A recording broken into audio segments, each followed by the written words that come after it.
The mandate behind Christian missions is exactly 2,000 years old, and mathematically, it looks like this: an expanding ripple of influence. But translating a first-century theological command into a functional modern organizational strategy presents an immediate logistical problem. Operating across cultural frontiers, moving out toward the absolute margins, creates extreme friction. It burns through time, money, and personnel at an unsustainable rate. For decades, we sent isolated individuals to bear that load alone. Structurally, that single-pillar approach inevitably fractures under the immense weight of cross-cultural execution.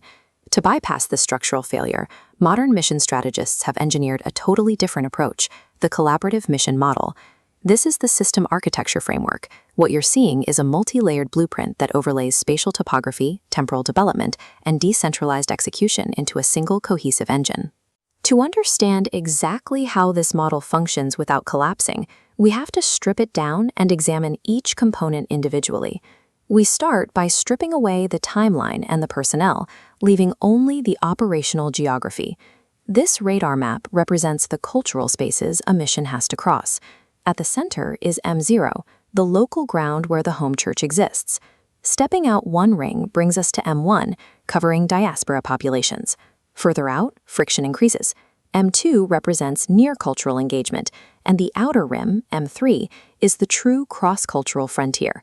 A critical rule of this topography is that success does not mean leaving the center behind. Instead, it requires an expanding sphere of influence that maintains a permanent anchor in that local M0 zone. Of course, mapping the terrain is useless without a timeline for how to actually traverse it.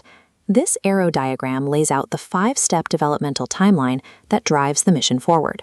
The sequence begins by establishing a strict initial network, and then using that base to rigorously nurture individual missionary talent. Only then do you transition into the middle phases, developing short-term routes to test the waters, and eventually raising up a foundational local church structure right on the field. The final phase, expanding the mission field itself, is locked behind strict dependencies. It cannot trigger until those first 4 structural pillars are secure. The objective of this timeline is to avoid perpetual dependency. By following these steps, you engineer a mature local church that eventually generates its own independent outward momentum. If that 5-step engine provides the timeline, the question becomes who actually executes the daily work on the ground without burning out.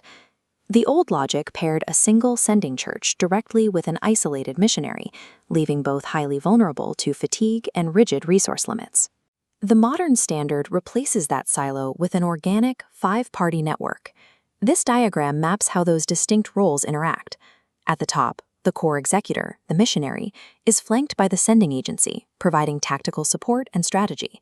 They are backed by foundational resource nodes, the sending church supplying spiritual and financial backing from home, and the local church grounding the work directly in the field. Then there is the crucial 5th node, the service platform.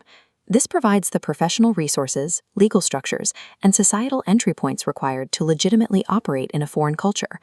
All 5 of these distinct nodes are designed to orbit a single target community in the center, ensuring that resources are allocated precisely where they are needed.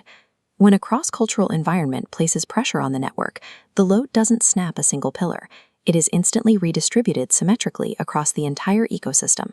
Knowing the macro structure tells us how the organization is built, but we also need to look at the micro-tactical execution happening on a daily basis. This matrix outlines the 3 primary actions required to actually interface with the target community: sowing, cultivation, and connection. On the flanks, you have broad sowing, which relies on platforms and events to touch as many souls as possible, and creative connection, which actively engages unbelievers in the wider community. Between them sits the requirement of deep cultivation. This is the concentrated environment of discipleship, where individuals discover their specific calling over a long timeline. Cultivating talent demands patience. It is an organic growth process operating within a rigid framework, slowly preparing local individuals to eventually take on leadership roles. In practice, theoretical tactics must inhabit physical spaces.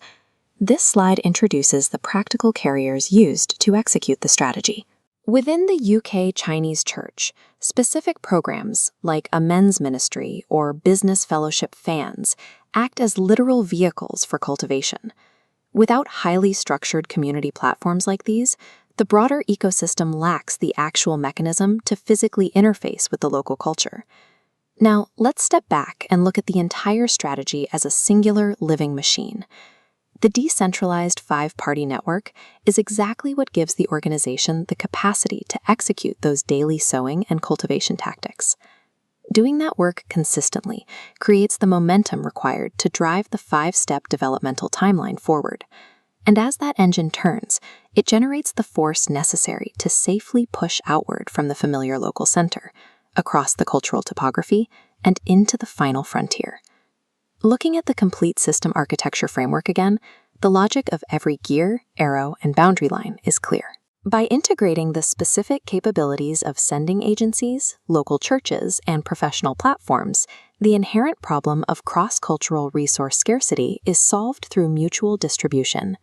The collaborative mission model provides a carefully calibrated, reproducible blueprint. It replaces the inevitability of isolated failure with an expanding, resilient ecosystem capable of reaching the ends of the earth.